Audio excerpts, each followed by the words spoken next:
dance out in the cold dark night. Screams echo loud, no wrong, no right. Rescue calls flash blood red sky. Spirits linger, waiting not to die. Ghosts on the line, they whisper and wail. Fingers reaching out, pale as they fail. Hello, everyone. Good afternoon. This is Colleen with Emergency Encounters, and I'm here with two of my favorite people and new members of our team. So I have with me Lost Cause. Do you want to say something about yourself? Hello, I'm Lost Cause. I'm Lost Cause, and that's pretty much it. I'm a Lost Cause. And we're going to talk about a really interesting subject today. You betcha. And then Bad Max.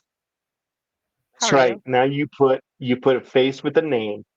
Yes. Absolutely. Yeah, these two stalk our live shows and they've been friends of ours for quite a long time, and we decided, hey, let's start making some videos. So uh we are talking about a historical event which I had never heard about. And I don't know, when I was younger, history didn't I didn't care. I don't think you care as a young person about history at all. You're like, whatever. But as I got older, some of these stories really captivated me because I never heard about them. Like, where was this? Maybe somebody in Mississippi heard about this growing up, but I never did. So, Right? I think that uh, the huge things that happened back then kind of got lost in the translation for now. yeah, And I've always kind of been into history. History's cool. They did a lot of stuff with nothing. And now that we have all these tools at our disposal, we can do so much more. And I don't know if we do yet. So, right. these people, that's when the men were steel and the tools were wooden, and Yeah. the women were steel. Yeah. Yeah, good save. Okay. Okay, what are we talking about today, Mad Max? Do you want to kick it off? So imagine this. It's 1865. You are a soldier going home from the Civil War. You're a Union soldier. You made it through the Civil War. You've seen unimaginable sights, but you're lucky to go home. You've been paroled from the hospital in Vicksburg. The word is Captain George Williams will be overseeing the Union paroled Union troops to be transported back to the north on a 260-foot long wooden steamboat built in Cincinnati in 1863 and owned by J. Cass Mason. The boat was built to transport freight and passengers between St. Louis and New Orleans on the mighty Mississippi. April 23rd, 1865. The boat was called the Sultana. It was docked in Vicksburg to address some issues with the boiler, which is a key point. The boiler, once they put in port, they were going through their routine maintenance, and they had kind of seen some problems with the boiler. So we'll get back to that. While the Sultana was in port, she was contracted by the government. That's right, we're from the government. We're here to help. To take former Union POWs from Confederate prison back to the Northern Territory. So Captain J. Cass Mason could fulfill the contract.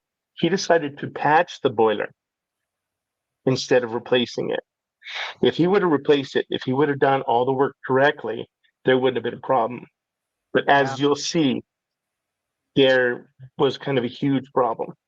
He Yeah. looked at the replacement because he'd be out of service for a long time and he'd miss that contract. Right. Back then, these people worked for what they got, and if their boat wasn't working, they weren't making any money. So that kind of takes us to the next part of our story.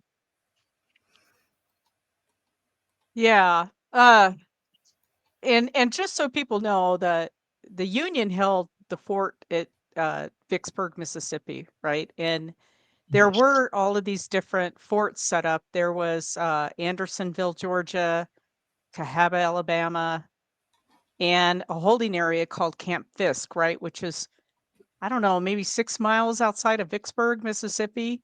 And that's kind of all of these places that these prisoners were being swapped. And Camp Fisk is all of the soldiers from Camp Fisk made their way to Vicksburg, Mississippi to get on these boats to go up or down the river to go home. Yeah. And you know, the funny thing about that was, funny, horrible, however you want to see it.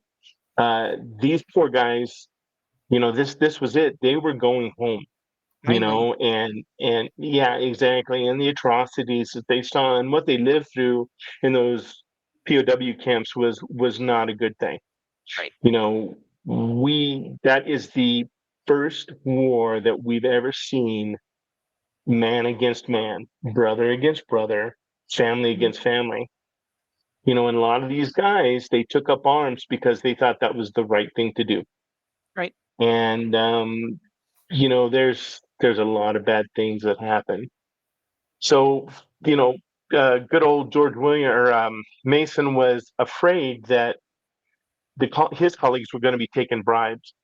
So Captain George Williams ordered all the troops, more than 2,000, loaded onto the Sultana on the 27th of April, 1865. There was 2,000 troop on there, the crew, and that was more than 5 times what it was built for. Yeah. Understand, these boats aren't the boats that we think of today. You know, you're looking at a carrier nowadays, you know, that's a city. Right. Destroyer, that's a city. You know, you're looking at, you know, 10,000, 15,000 people on a carrier nowadays. And this is, I think they said that they had 80 crew members. They also had passengers that had paid their way to go on there, and 2,000 paroled troop um, going home. Yeah. So that night, go ahead. Well, I was going to say, let's talk about how everything broke down before they boarded the boat, because this is where things broke down.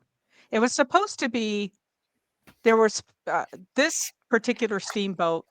So there was a lot of steamboats coming down to pick up prisoners. It wasn't just this one, it was a bunch. One of the things right off the bat with the Sultana that kind of made my hair stand up on my neck, being because I was in the Navy, right? This was, I think, the 6th vessel named the Sultana.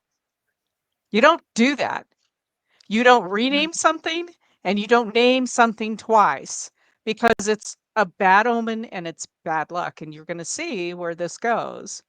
But also, what what they would do was they did have originally some checks and balances before they even boarded these ships to go, or boats, basically steamboats.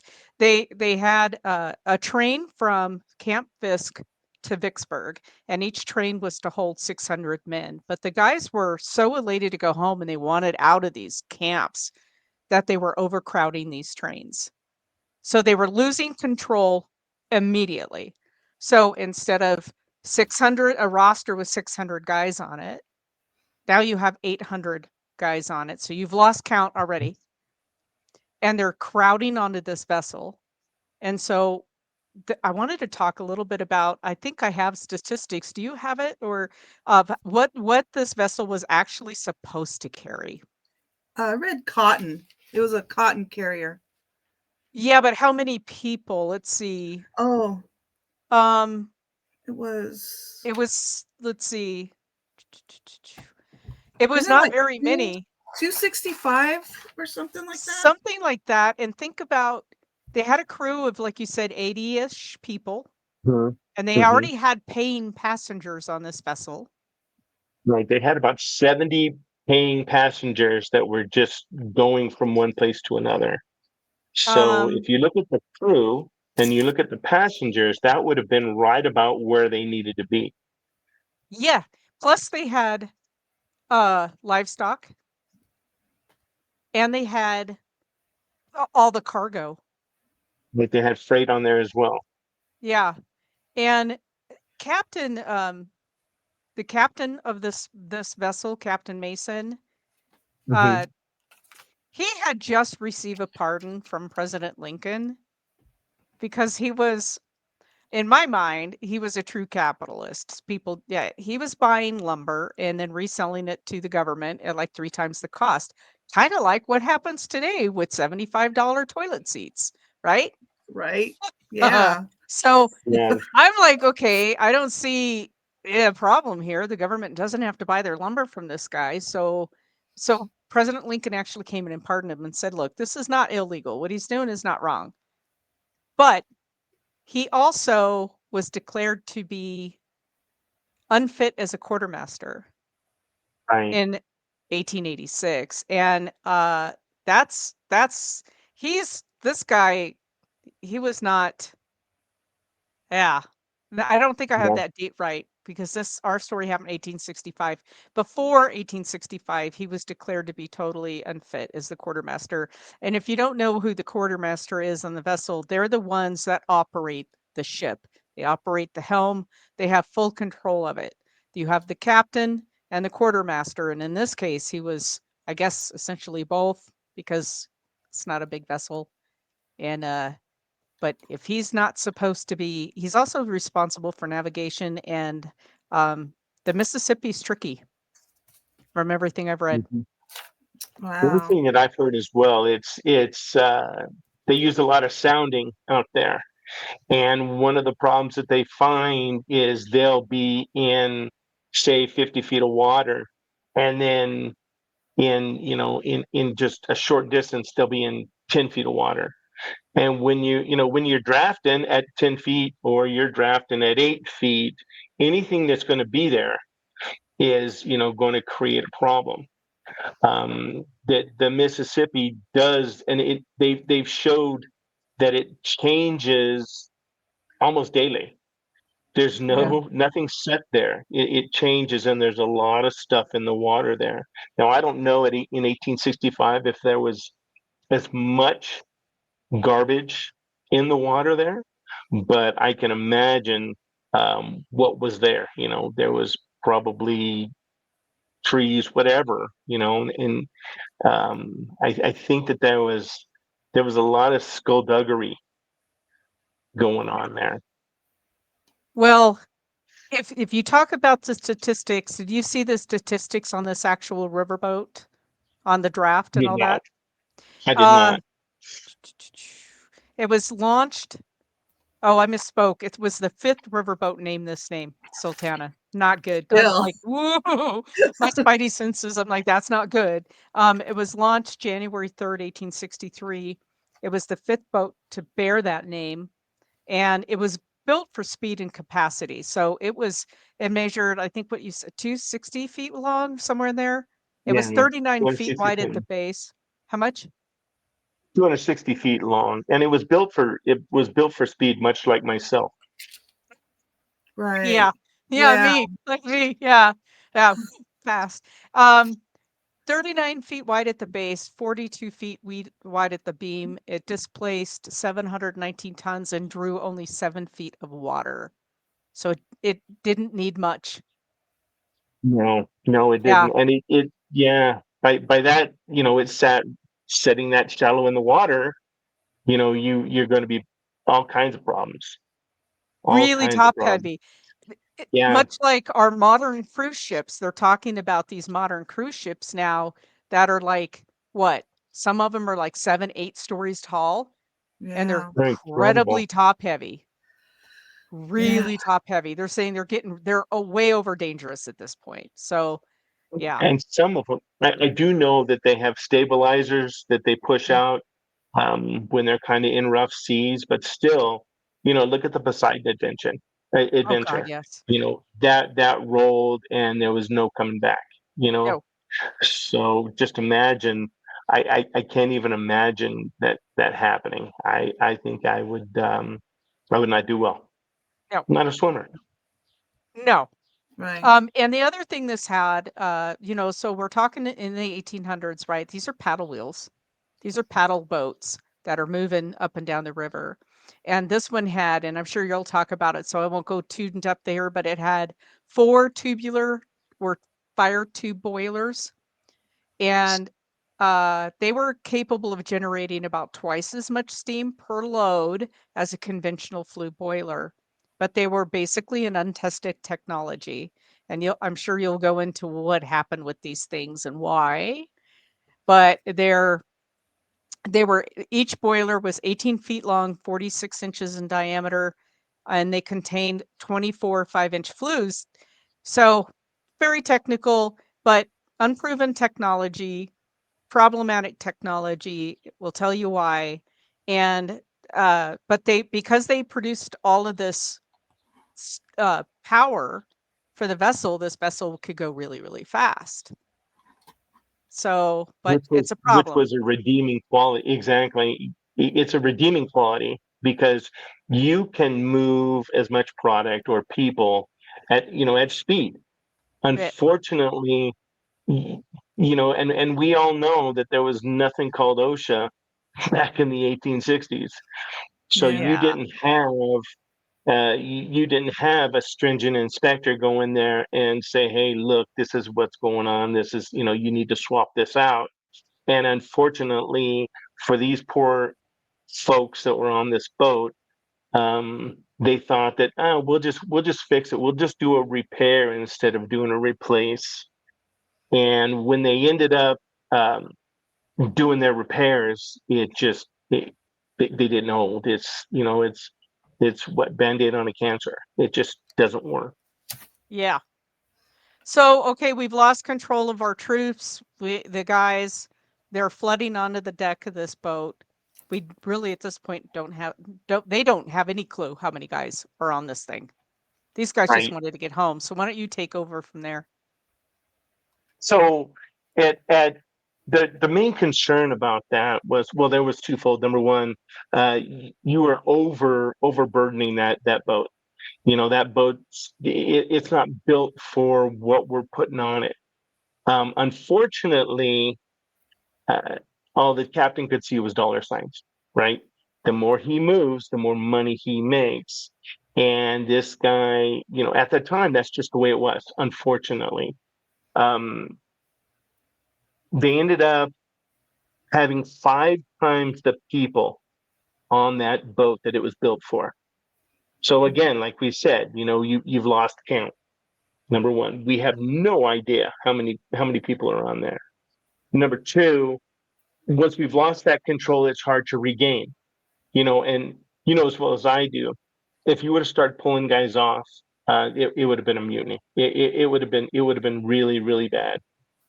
So that night, about 2 o'clock in the morning, the Sultana had left on the Mississippi, and it was about 7 miles north of Memphis.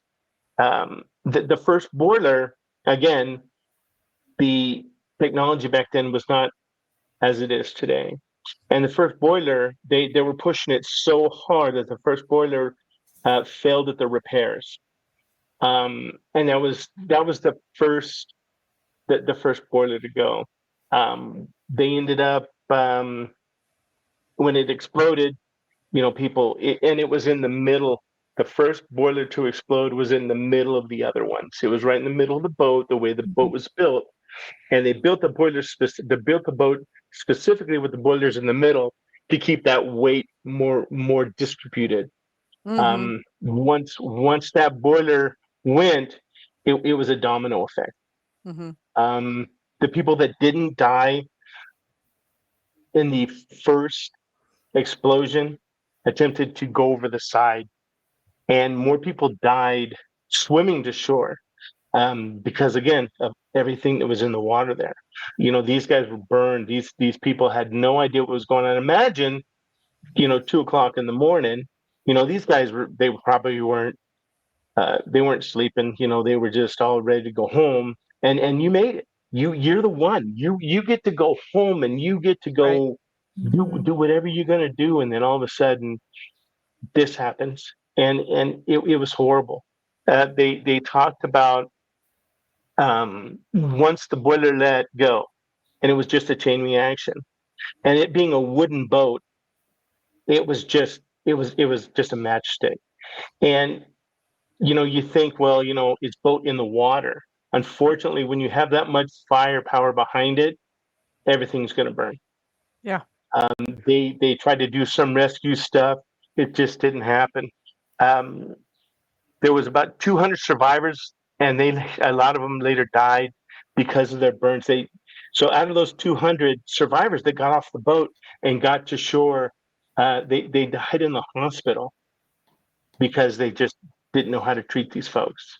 Right. So I think that I'm going to say results of burns. 1,195 of the 220 passengers died, making the Sultana the worst maritime disaster in U.S. history. And I looked that up. That's I was like, yeah. go ahead. Oh, sorry. Go ahead. So I looked that up, and I was like, we've had some subtleties. We've had some stuff that have happened, but that's pretty incredible in 1865, and that's a heck of a record to have. That's Yeah. hey, guess what? We killed people in 1865 on a boat on a river, Well, and looking at here's a statistic for you that kind of shocked me. The Titanic killed 1,517 people. Huh. Yeah, and so historians have gone back to look at these numbers and look at the guys that they knew actually survived the war and probably got on that boat because remember they didn't have all the names. They think it Right. was closer to 1,800 people that died on this boat.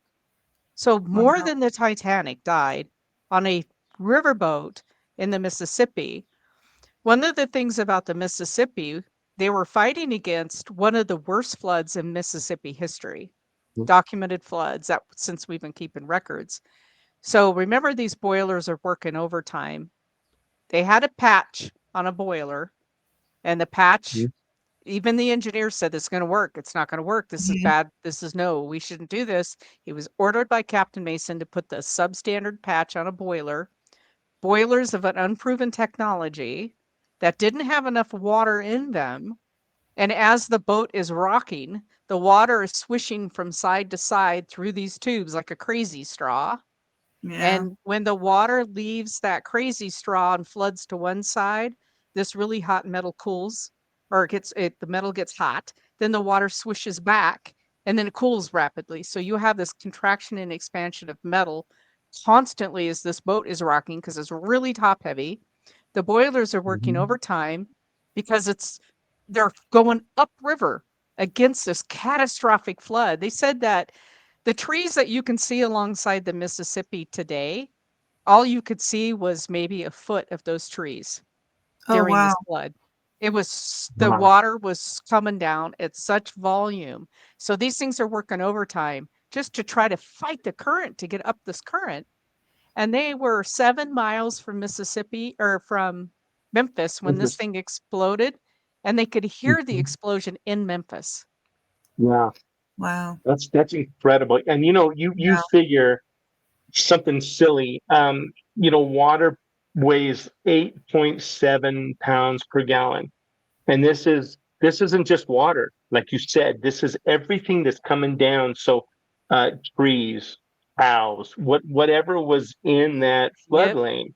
And these guys, unfortunately, and I hate to say it, they never had a chance. No. They never had a chance. And when you get to that point, we talked about, the first thing that happened was, well, hell yeah, I want to go home. But you have to monitor stuff like that. Imagine we all played dominoes as a kid, right? So you sat them up and you laid them down. They did their thing. If you would pull one domino, right? If they would have done one thing, maybe those folks would have made it home. I don't know. Right. You Well, know, there was and there's an actual term for this because I remember reading about this during the Revolutionary War, but like you said, there's this cascading effect. Mhm. Like everything was set up to fail. And it started with Captain Mason, and then the boiler, and then the overcrowding, and then the flood, and the current, and everything was set up to fail. It's like these poor people didn't stand a chance. They found some bodies, they believe that all those who survived the disaster were located within 12 hours of the explosion. They found some of the bodies as far as 120 miles below Memphis in the water. It's incredible. Wow.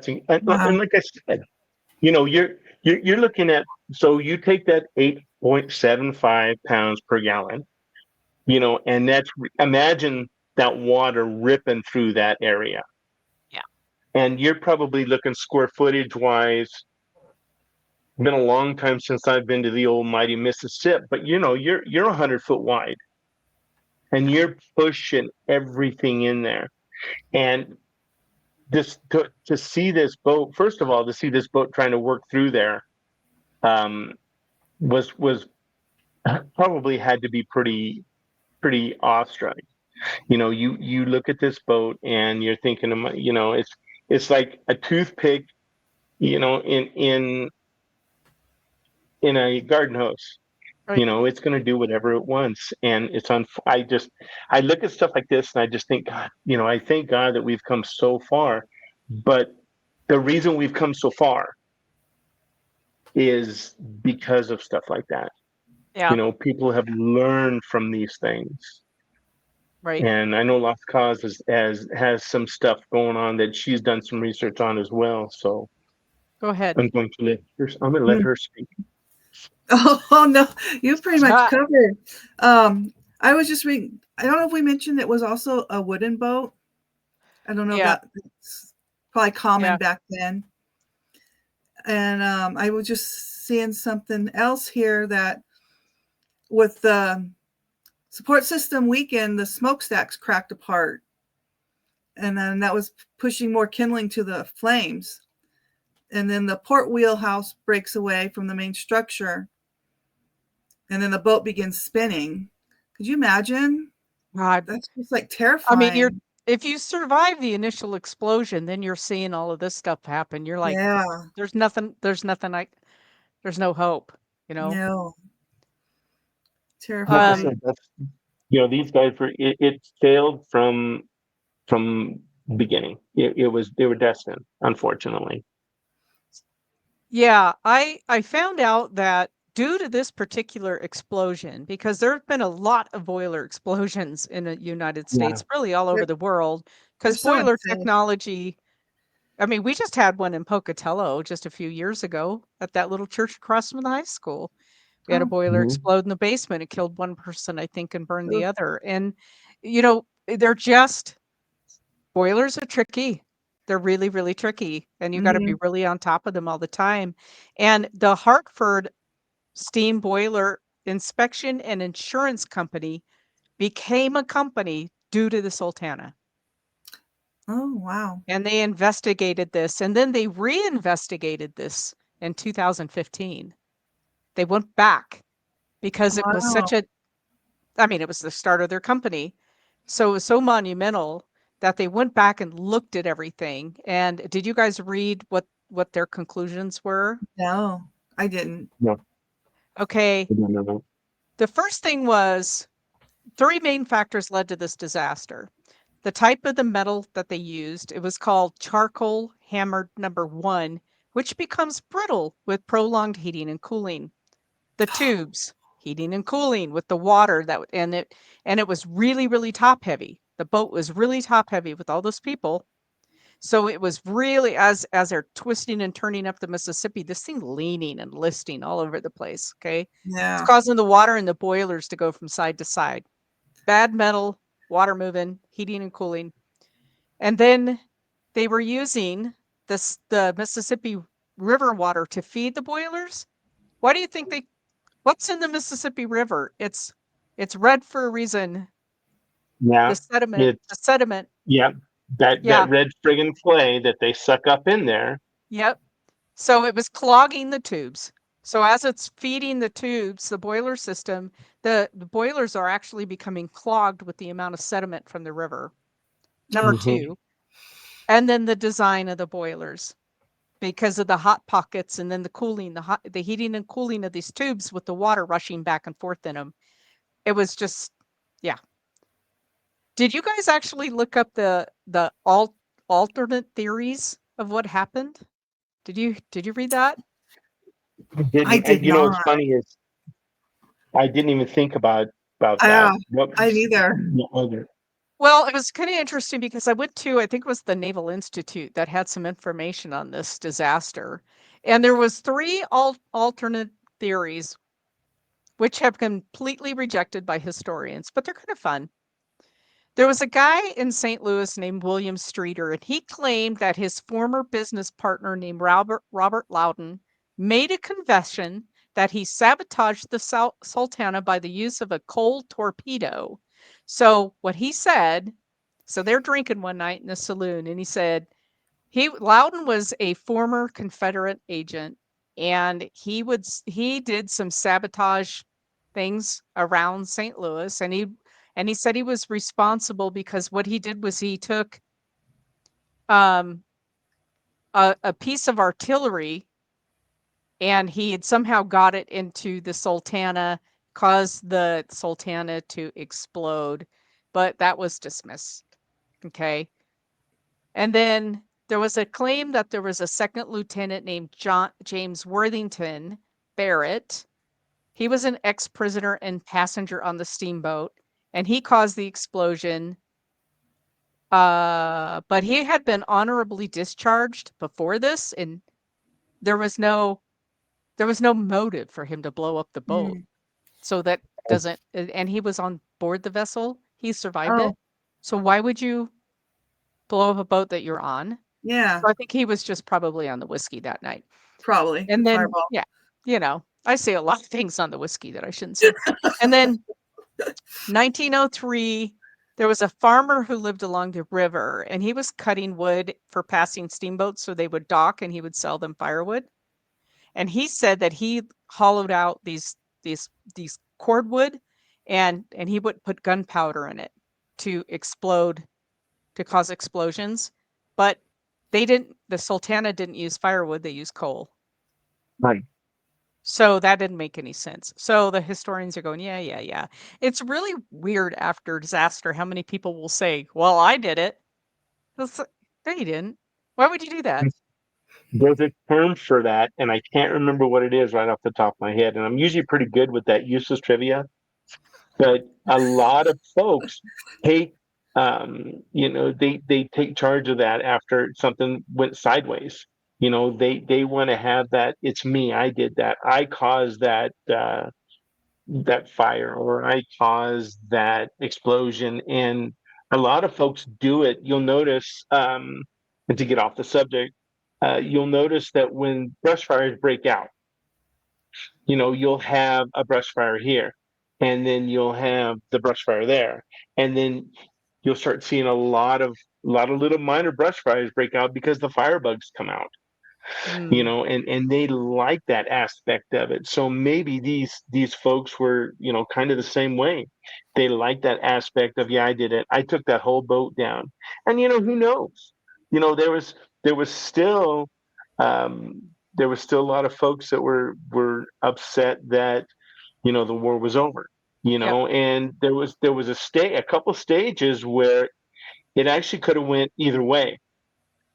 And the South might have won, and I think it was really close at oh, I can't remember which it was, but there was a Stonewall anyway, where the tide if the tides would have turned the other way, the South would have won. So it was a war of inches and feet.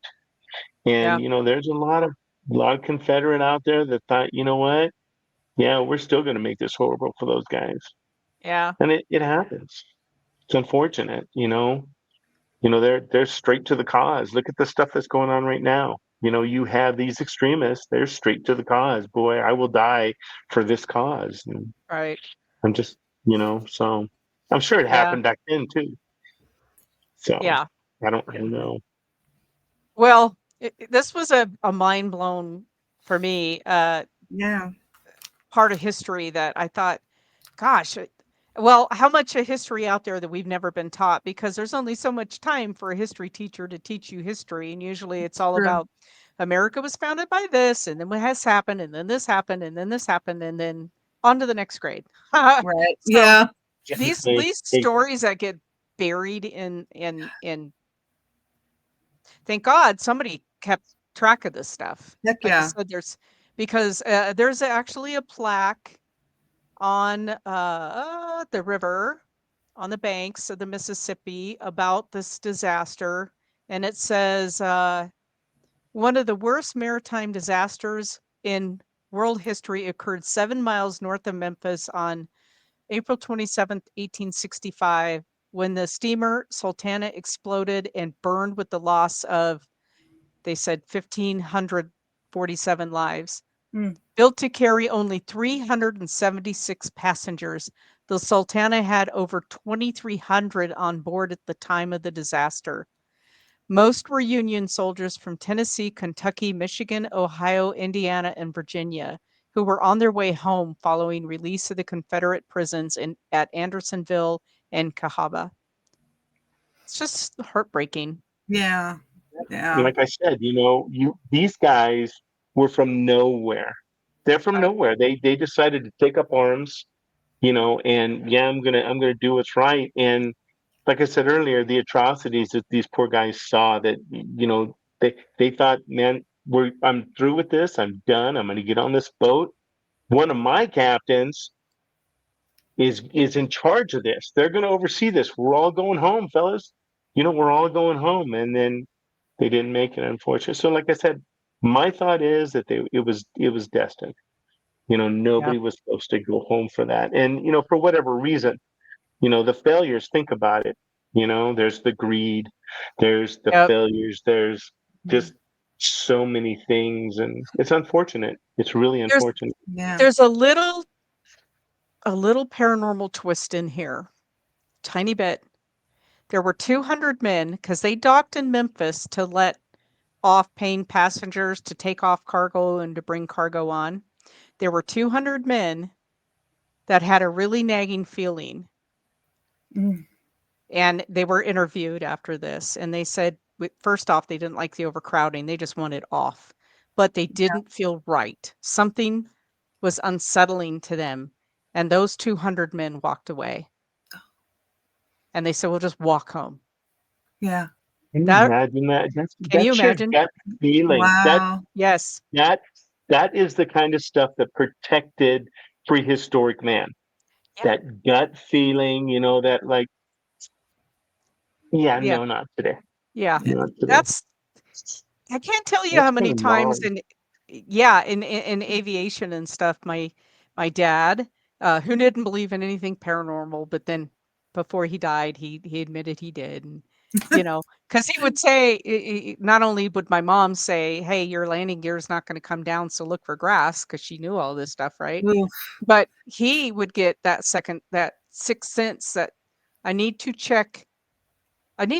He'd wake up with it, and then he'd go to the airport and check like a strut or an aileron or something like that, and he'd find that from the time he landed from the last, like the day before, because he flew almost every day, that something had come undone or wasn't tight enough or needed an adjustment. He'd wake up with it, know that knowledge of I need to go check Wow. on that. And he'd go out, and sure enough, it needed that adjustment, and then off he'd go. But we need to pay attention to that. We do. Yeah. Yeah. Yeah. Yeah. Definitely. It's something silly like that. You're like, I can overlook it. It's the difference between making a left turn when you're supposed to make a right turn. Go down this street instead of that street. Right. For whatever reason, your gut is telling you, yeah, I need to go right up the road. I'm going to leave here. And, you've run that route a kabillion times. And today, for whatever reason, you went another way. Mhm. And you might not ever see it, or there could have been an accident that way. If you'd have went that way, it's like I said, man, that gut feeling has saved a lot of people, and apparently 200 more that I didn't know of. Yeah. Right. Yeah, I found that the deeper I went into some of the historians and read some of their work, I thought, oh my goodness, they interviewed some of those guys and they couldn't believe it. They couldn't Yeah. believe it. They just said we just had a bad feeling. We just had a bad feeling. We wanted off the boat.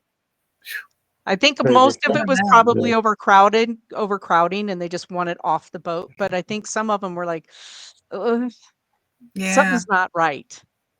So anyway, there you go. Totally. The story of the Sultana. We hope you enjoyed this episode, and thank you. We're going to bring you regular historical and paranormal weirdness as Yeah. we go along. All right. Yes. Any- This is the group for weirdness. That is true. That's true. I can't live a day without researching something weird. All right, everybody. We'll All talk right. to you later. Thanks for watching. Have a great night. Thanks, or day,